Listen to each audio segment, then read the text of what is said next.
So when they came together, they had enemies. If you live in a world culture, everybody who's not your race is an enemy.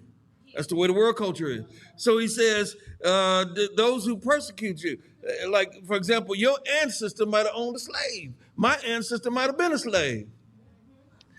And so when you put us all in the same room, because that's what church does, because what combines them together outside of the room is their race. What combines us together is the blood of Christ. So since the blood of Christ is open for everybody, then you're going to have all kind of folk in the same room.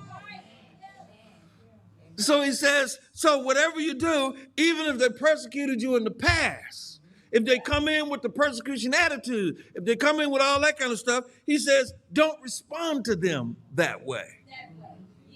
Because you are reshaping what we have learned in the culture to create a different environment in the church.